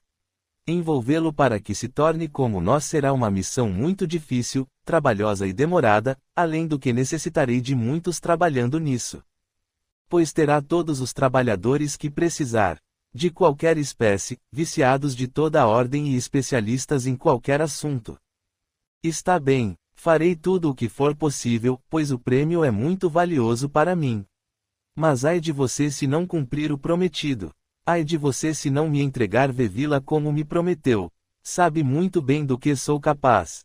Ameaças cegadas, mas no intuito de parecer disposto a trabalhar para Rufus, pois o que pretende é levar, sim, a bom termo a tarefa, mas, principalmente, entrar em contato com o maior número possível de trabalhadores de Rufus, no intuito de envolvê-los num plano de tomar o poder.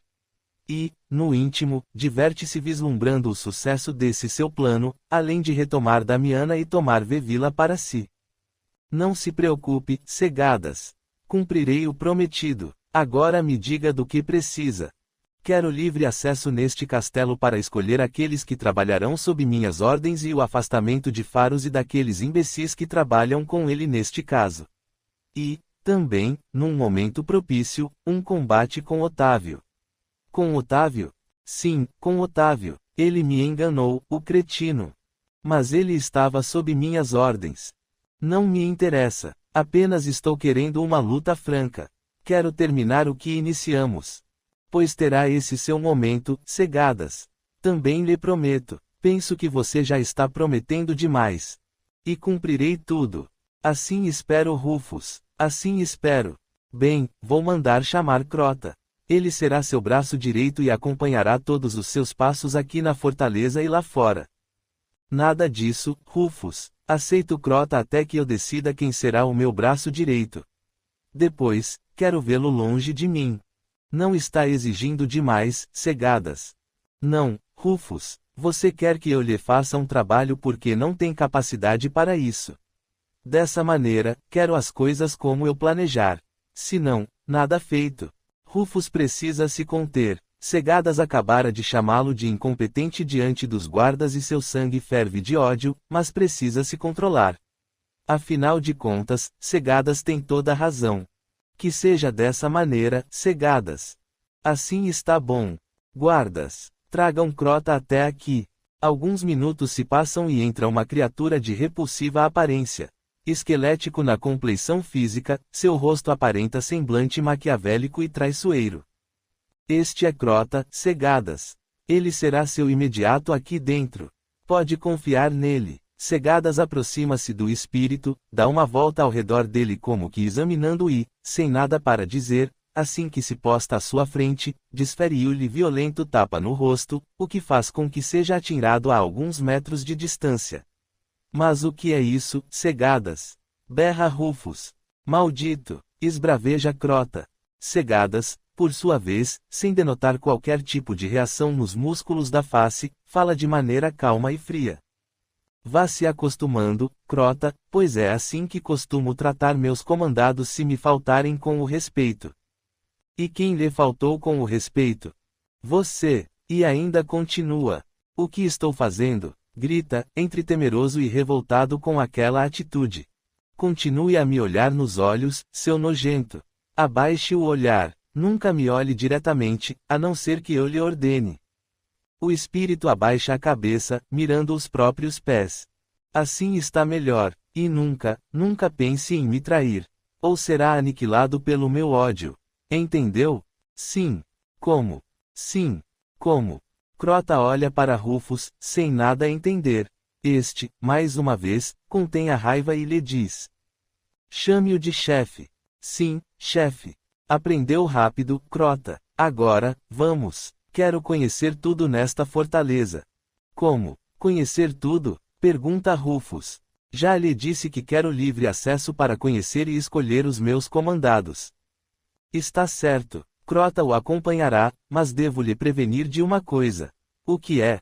Nunca se aproxime da masmorra e nem de um aposento que Crota lhe mostrará à distância. Meus guardas têm ordem de punir severamente quem se aproximar sem estar junto comigo.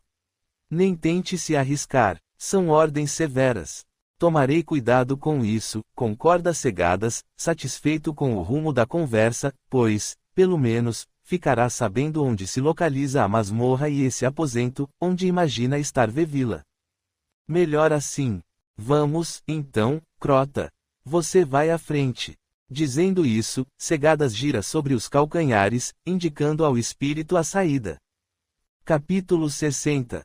São 2 horas da tarde de sábado, dia seguinte da aparente fuga de Luar pelo trem de carga. Nesse horário, na fazenda de Brandão, os colonos já voltaram do trabalho, já almoçaram e vão ter o resto da tarde livre, bem como todo o domingo. Nessas tardes, costumam os mais moços jogar futebol, os mais velhos, jogar malhas, pescar ou, simplesmente, reuniram-se próximo a um grande rancho, onde são guardadas algumas pequenas máquinas agrícolas, para jogar conversa fora ou jogar cartas. Outros poucos vão até a cidade para compras. Nesse momento, Luar encontra-se próximo a esse rancho, à sombra de uma árvore, lendo um dos evangelhos que lhe sobrara, pois os outros que trazia na mochila no dia do atropelamento, já os houvera distribuído. Um senhor de nome Calisto aproxima-se dele e, como quem não quer nada, lhe pergunta: você gosta muito de ler, não, Luar? Boa tarde, seu Calisto, como vai? Tudo bem, responde o homem, meio sem jeito. O senhor perguntou-me se gosto de ler, não? Sim, vejo-o sempre com este livro. Parece-me também que gosta muito dele. Já deve tê-lo lido muitas vezes. Oh, sim, sempre estou a lê-lo. É um romance? Não, não, seu Calisto. É um evangelho de Jesus. Veja, diz, mostrando a capa ao homem. O evangelho segundo o Espiritismo. O senhor é espírita, não? Sou, sim, seu Calisto. Já ouvi falar, E estão também falando que seu Brandão tornou-se espírita. Ele, Dona Dulce e Nando. É verdade, sim. Dizem que fundaram um centro espírita na cidade. Também é verdade.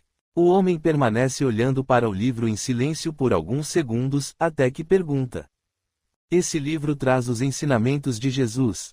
Traz, sim, seu Calixto. É muito difícil de entender. De maneira alguma, meu amigo. É muito fácil. Essa sua religião obriga você a lê-lo tanto assim. Precisa decorá-lo? Luar ri satisfeito e divertido com a pergunta do homem, respondendo-lhe: não, não. Não somos obrigados a nada, seu Calixto. Leio-o por diversas vezes porque, a cada vez, acabo aprendendo coisas novas. Como assim? Não entendo. Pelo que imagino, uma leitura deve nos ensinar tudo. Com algum outro tipo de leitura pode ser, mas com o Evangelho, não. Continuo a não entender. É muito simples, toda vez que o leio, parece-me surgir na mente algum outro tipo de ensinamento, sabe? Nas primeiras vezes, a leitura deste Evangelho nos traz muitos ensinamentos, mas nunca nos para de ensinar porque sempre existirá algum ângulo novo a despertar o nosso conhecimento, o nosso raciocínio. Você quer dizer que a cada nova leitura, acaba entendendo melhor. Isso mesmo. Posso dar uma olhada nesse livro? Tome. O homem apanha o livro e o folheia sem muito interesse. Seu Calixto, vou lhe mostrar uma coisa. Feche o livro e abra-o em qualquer página. Em qualquer página. Isso mesmo, abra-o. O homem obedece e fica a olhar para o livro, com o senho franzido. Aconteceu alguma coisa, seu Calixto? Não, quer dizer. Fale, seu Calixto. Eu não sei. O senhor leu algo que o tenha deixado surpreso. Talvez uma coincidência? Pode ser. Sabe, diz Luar, tentando ser o mais discreto possível, ao mesmo tempo em que tenta explicar algo que lhe ocorre com muito vigor na mente. O senhor não precisa crer nas palavras que vou lhe dizer, mas nós, espíritas, acreditamos muito que os espíritos amigos nos auxiliem sempre. Entendo. Seriam como que anjos da guarda? Mais ou menos isso, concorda Luar. E muitas vezes, esses espíritos ou anjos da guarda ou como o senhor preferir chamá-los, utilizam as mais variadas maneiras de nos chamar a atenção e mesmo de nos abrir os olhos. O que quer dizer com isso? Já aconteceu comigo, seu Calixto, de eu estar com um problema que me parecia insolúvel e, abrindo aleatoriamente uma página do Evangelho, encontrar a resposta para essa dificuldade por que passava. Você acha que esses espíritos ou anjos da guarda nos fazem abrir a página que mais precisamos ler, nesse Evangelho? Isso mesmo, seu Calixto. Mas sempre abriremos a página certa? Pelo que entendi, quando o Senhor abriu essa página do Evangelho, algo que ali estava escrito veio ao encontro de algo que o estava perturbando, certo? Correto. Pode crer, seu Calixto, que na maioria das vezes, quando abrimos na página certa é porque estamos predispostos a ouvir ou ler conselhos que nos livrem de um problema e que estamos dispostos a mudar o rumo de nossas considerações quanto ao que nos incomoda tanto. Realmente, andava um tanto preocupado com o que estava pensando. E gostaria de encontrar algo que modificasse esses seus pensamentos, não é? Isso mesmo. Pois pode ter certeza de que se o Senhor, com essa intenção, abrir uma outra página, também irá encontrar uma resposta satisfatória para esse seu problema. Será? Experimente, seu Calixto. Na verdade, como já disse, todas as lições de Jesus nos amparam e esclarecem. Deixe-me ver, diz o homem, marcando a página que abrira com uma folha seca de árvore e abrindo em outra. Lê mentalmente, em silêncio, e olha para Luar com um ar de aprovação. Eu estava certo? Sim, Luar, vou abrir em mais outra. Faz a mesma coisa, abre numa outra página e marca a anterior com outra folha. Seu olhar agora é de estupefação. Meu Deus, desta vez foi a mesma frase. Verdade. Mas não é possível. Luar percebe agora que os olhos do homem estão marejados de lágrimas. O Senhor me parece emocionado. E estou mesmo. Deixe-me sentar aqui ao seu lado, Luar. Faço questão de lhe contar o que está me acontecendo. Não vou dizer nomes e nem entrar em detalhes, porque acho que não vem ao caso, mas vou lhe explicar. Eu estava julgando por demais uma pessoa de minha família e cheguei mesmo a falar muito mal dela a um meu conhecido. Depois, acabei me arrependendo, sabe? Principalmente porque penso que também tenho os meus defeitos, mas o que mais me estava deixando triste é que não imaginava que aquela pessoa os tivesse também. Entendo. Aí o Senhor abriu a primeira página. Nesta primeira página que abri, veja com seus próprios olhos. Luar olha e lê em voz alta. Não julgueis a fim de que não sejais julgados. Aquele que estiver sem pecado, lhe atire a primeira pedra. Percebe, justamente o que eu estava pensando. E depois o Senhor abriu em qual página? Nesta aqui, diz o homem, mostrando a Luar e retirando a folha seca da árvore e apontando um trecho com o indicador. Por que não anotar os erros de outrem é caridade moral? E veja nesta terceira, diz, ainda, indicando um outro trecho de uma outra página que Luar lê em voz alta. É indulgente para com as fraquezas alheias, porque sabe que ele mesmo tem necessidade de indulgência, e se lembra destas palavras do Cristo: aquele que está sem pecado lhe atire a primeira pedra. Não se compraz em procurar os defeitos alheios, nem em colocá-los em evidência. Se a necessidade a isso o obriga, procura sempre o bem que pode atenuar o mal. Estou muito impressionado, diz o homem, agora, com lágrimas nos olhos, após ter ouvido a leitura de Luar. Esta última frase, seu Calixto, é de grande sabedoria. Qual Luar? Se a necessidade a isso o obriga, procura sempre o bem que pode atenuar o mal. Poderia me explicar melhor essa frase? Luar cerra os olhos e pede a Deus que o ajude, através de espíritos mais elevados do que ele. Sempre faz isso quando tem que fazer algo de tão elevada significação. Nesse momento, com os olhos ainda fechados, vê nitidamente à sua frente, Pai Francisco, o preto velho, caracterizado como um escravo, que lhe contara a história da doença.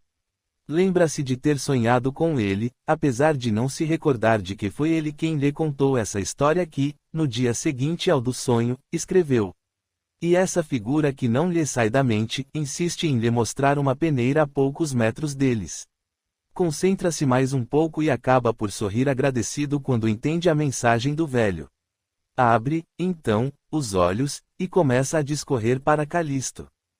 Vou lhe explicar, meu amigo. Está vendo aquela peneira ali, pendurada num prego, naquela parede do rancho? Sim, eu a vejo. O que tem ela? Para que serve a peneira, Calixto? Ora, para peneirar. Certo, mas o que é peneirar? Bem, peneirar é separar o que presta do que não presta, como por exemplo, separar as folhinhas secas que não servem para nada, dos grãos que servem para serem cozidos. E como se faz isso, Calixto? Geralmente, colocamos tudo na peneira e jogamos para cima, para o ar.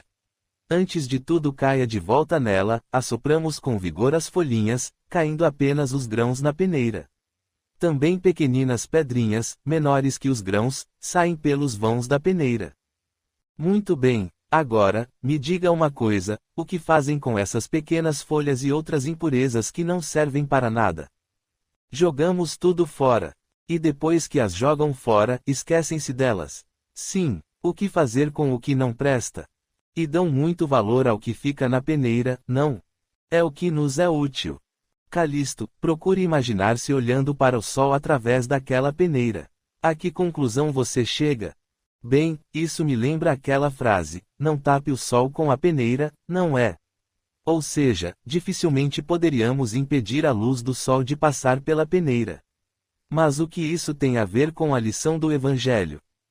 É que devemos sempre utilizar uma peneira imaginária quando julgarmos um nosso semelhante, ou seja, que procuremos olhar para ele através de uma peneira, deixando passar pelos seus vãos apenas o que ele tem de bom, assim como a luz do sol. Afinal de contas, sabemos que Deus plantou em todos nós, os seus filhos, uma chama de amor que, por mais que tentemos apagá-la, não o conseguimos. Todos temos algo de bom no coração, sabem, Calixto? E assim como desprezamos e esquecemos os detritos que são separados pela peneira, assim também devemos fazer quando analisarmos os nossos irmãos. Devemos procurar localizar o lado bom das pessoas em primeiro lugar, porque todos nós também detemos muito cisco e muitas impurezas em nós mesmos. Existe uma outra lição de Jesus que nos diz que devemos primeiro retirar a trave de nosso olho antes de pretendermos tirar o argueiro do olho do nosso semelhante, ou trocando as palavras por sinônimos, devemos retirar um tronco de nosso olho antes de pretendermos tirar um cisco do olho de nosso semelhante.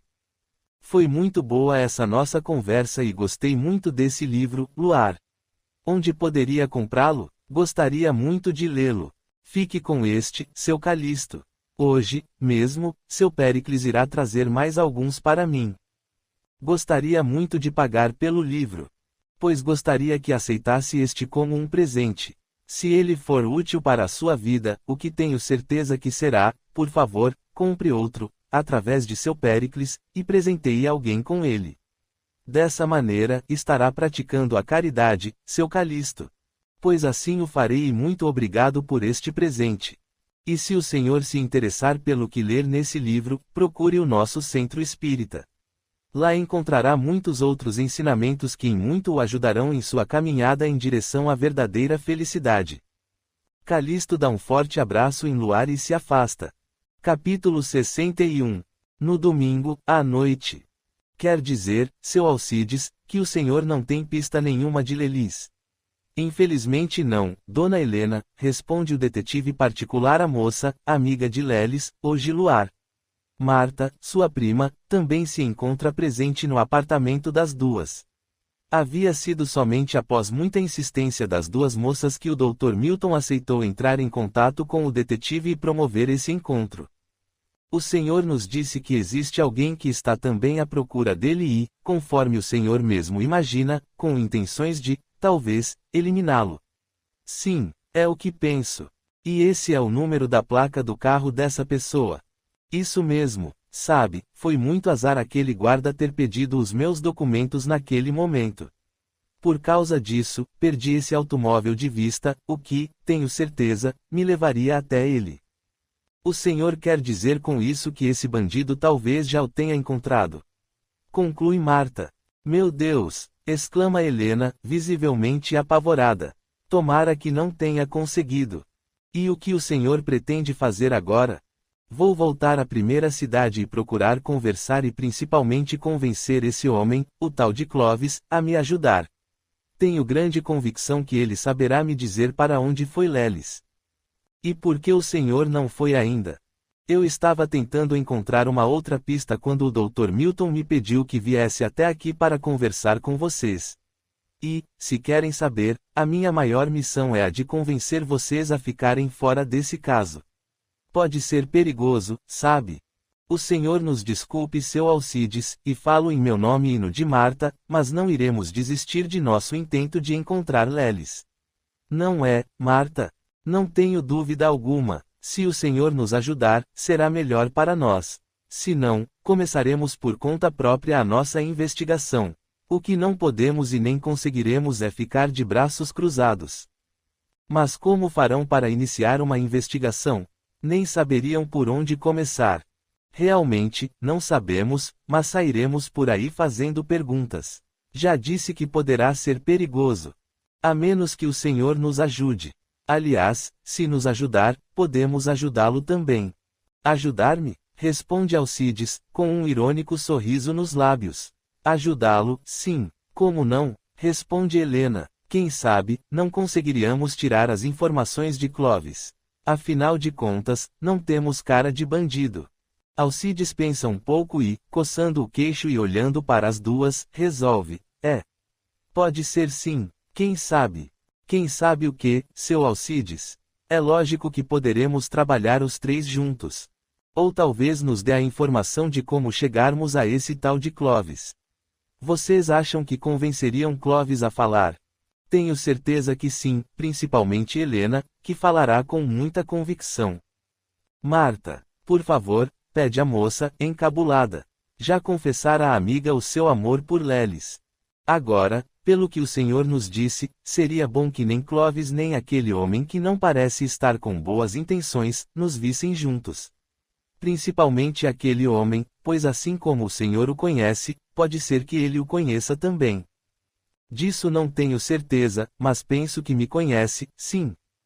Pois então nos diga onde fica a casa e o depósito de Clovis, seu Alcides, pede Helena. Iremos até lá e, assim que descobrirmos alguma coisa, ligaremos para o senhor. Se quiser, poderá se hospedar numa cidade próxima. Penso ser uma boa ideia, acaba concordando o detetive. Mas é claro que é uma boa ideia.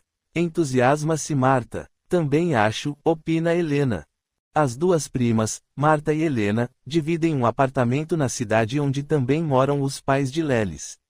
Seus familiares moram na capital, onde seus pais possuem sociedade em grande indústria. Não se conformam com o desaparecimento do amigo e decidem, então, sair à procura dele. São formadas em jornalismo e possuem credenciais.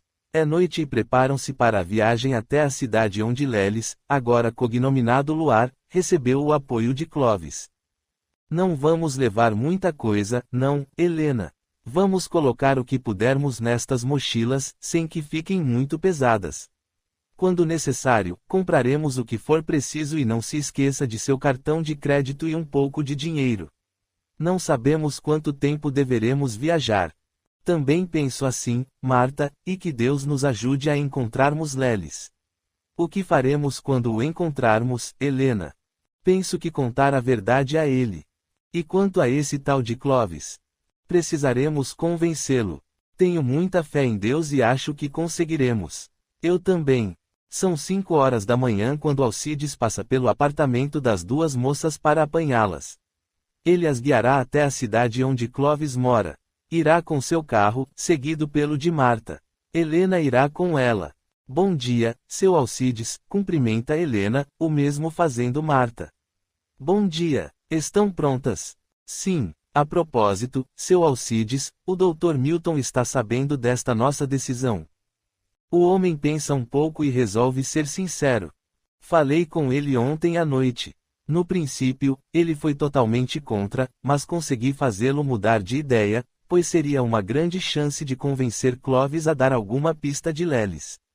E ele me pediu para agradecer a vocês e mandou-lhes dizer que está muito grato pelo que irão fazer e pede para que não se arrisquem desnecessariamente, que tomem muito cuidado. Mandou, também, entregar-lhes este número de seu telefone celular para que entrem imediatamente em contato com ele, assim que tiverem alguma notícia ou se precisarem de alguma coisa, principalmente dinheiro.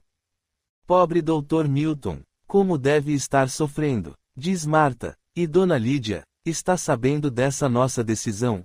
Pergunta Helena. Não, e o Dr. Milton prefere não lhe contar nada. Não quer preocupá-la ainda mais. Pois faz muito bem. Acho que podemos ir, não? Pergunta Marta. Se estiverem prontas. Vamos, diz Helena. Seu Alcides coloca as mochilas das moças no bagageiro do carro delas e, assim que se instalam, partem em direção à pequena cidade onde Clovis ajudará Luar. Já são quase 11 horas quando chegam a uma cidade vizinha de destino, onde Alcides faz reserva em um hotel e informa o número do telefone para as moças. Viajam por mais meia hora e chegam à cidade, onde o detetive estaciona a algumas quadras de distância do barracão.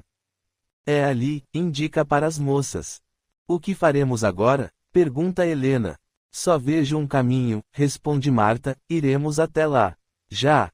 Por que não? Vamos falar com o homem, diz Marta, decidida. Bem, vou aguardar aqui. Não acho ser prudente, seu Alcides, diz Helena. Além do mais, penso que talvez tenhamos que visitar a esposa de seu Clovis se este não nos der a informação que desejamos. Sabe como é, nós, mulheres, conseguimos nos entender melhor. Por isso, volte para a cidade vizinha e aguarde nosso telefonema. Não seria bom se o senhor fosse visto por aqui. Não acho ser a melhor ideia, Helena, refuta o detetive. Helena tem toda a razão, seu Alcides, diz Marta. E não se preocupe conosco. Saberemos nos defender se for o caso, ligaremos para o senhor assim que tivermos alguma informação. Pois estarei esperando. Além do telefone do hotel, fiquem com este meu cartão. Aqui tem o número de meu aparelho celular. Marta apanha o cartão e despede-se do homem. Pode ir tranquilo, seu Alcides, e muito obrigada. Até logo, seu Alcides, diz Helena, por sua vez. O detetive entra no carro e parte. Vamos lá, Helena, convida Marta. E que Deus nos ajude. As moças encaminham-se então em direção ao barracão. Nelson, funcionário de Clovis, é quem as atende. Pois não, em que lhes posso ser útil? Pergunta o rapaz. Gostaríamos muito de falar com seu Clovis, responde Helena. Ele não se encontra no momento. E poderia nos informar onde poderemos encontrá-lo? Sinto muito, mas seu Clovis está viajando. Somente voltará à noite, por volta das 20 horas. Querem deixar algum recado? Marta, ao invés de responder, lhe pergunta. O senhor poderia nos informar, então, qual o endereço de sua residência?